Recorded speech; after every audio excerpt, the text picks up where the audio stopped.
Assalamualaikum warahmatullahi wabarakatuh. Perkenalkan, saya Tulip Yuni Rosyani Putri, calon guru penggerak Angkatan 7 Kabupaten Bungo dari SMP Negeri 1 Tanah Tumbuh. Izinkan saya memaparkan jurnal refleksi Dwi Mingguan Modul 2.1 Pembelajaran Berdiferensiasi. Salam guru penggerak, tergerak, bergerak, menggerakkan. Perkenalkan, fasilitator saya Bapak Muhtarom dan pengajar praktik saya Ibu Andriani. Model refleksi yang saya gunakan yaitu model refleksi 4F, Fact, Feeling, Finding, and Future. Model refleksi yang dikembangkan oleh Dr. Roger Greenaway yang dapat diterjemahkan menjadi 4P, Fact, pengalaman, hal baik, hambatan, kesulitan, serta solusi untuk mengatasi hambatan tersebut.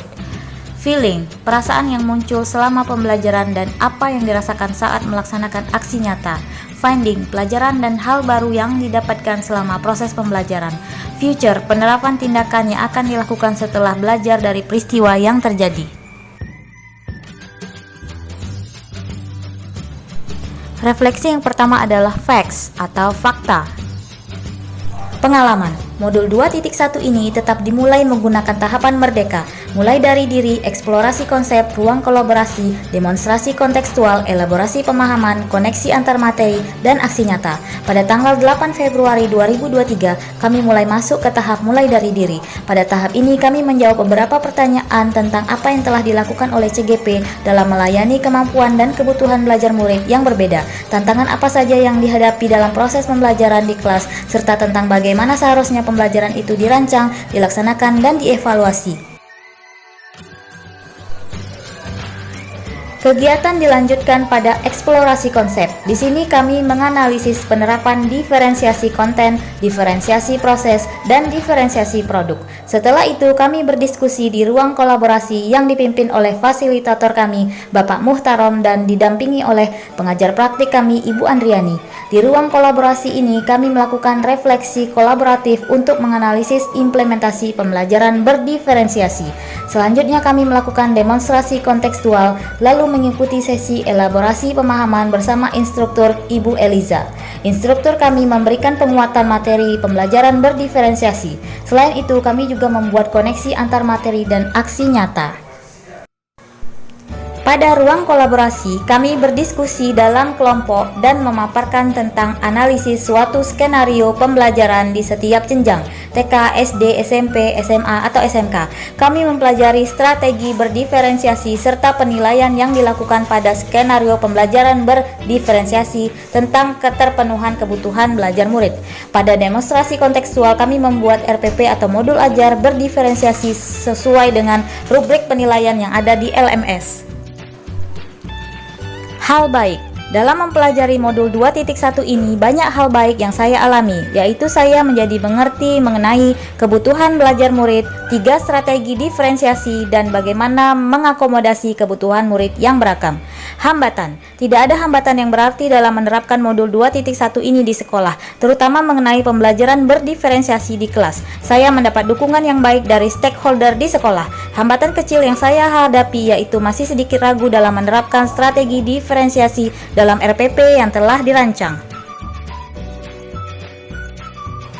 Solusi dalam mengatasi masalah. Saya akan berusaha untuk mendalami konsep-konsep baru yang saya pelajari di modul 2.1 ini sehingga saya dapat menerapkannya dengan baik. Melakukan pendekatan dan kolaborasi dengan warga sekolah tentang pembelajaran berdiferensiasi. Refleksi berikutnya yaitu feelings atau perasaan. Perasaan, saya sangat bersyukur dapat mempelajari modul 2.1 ini karena saya mendapatkan banyak ilmu dan hal baru.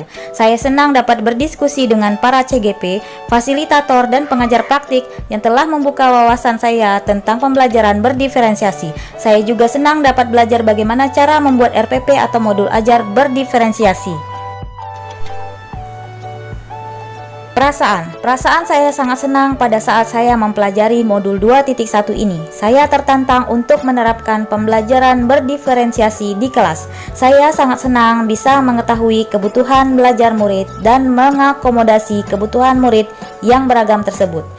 Selama pembelajaran berlangsung, saya merasa sangat antusias karena saya mendapatkan pemahaman dan pengalaman baru. Sebagai contoh yaitu pengalaman dalam memberikan bantuan kepada murid yang belum memahami materi dan memberikan tantangan kepada murid yang telah memahami materi.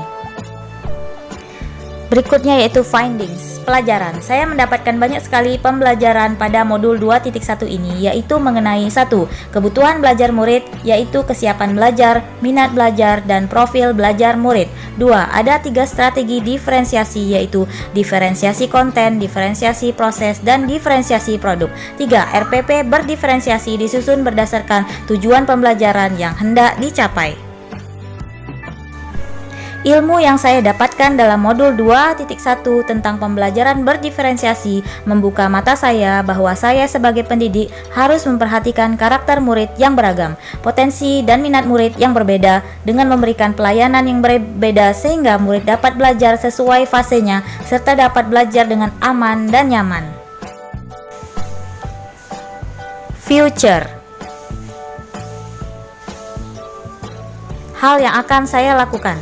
Langkah awal saya dalam menerapkan pembelajaran berdiferensiasi yaitu melakukan diagnosis non-kognitif dan kognitif, menentukan tujuan pembelajaran, memetakan kesiapan belajar, minat belajar, dan profil belajar murid, melakukan diferensiasi konten, proses, dan produk, melakukan asesmen, dan menciptakan pembelajaran yang berbeda. Demikianlah pemaparan saya mengenai modul 2.1 yaitu jurnal refleksi dwi mingguan pembelajaran berdiferensiasi. Mohon maaf atas segala kekurangan. Assalamualaikum warahmatullahi wabarakatuh. Salam dan bahagia.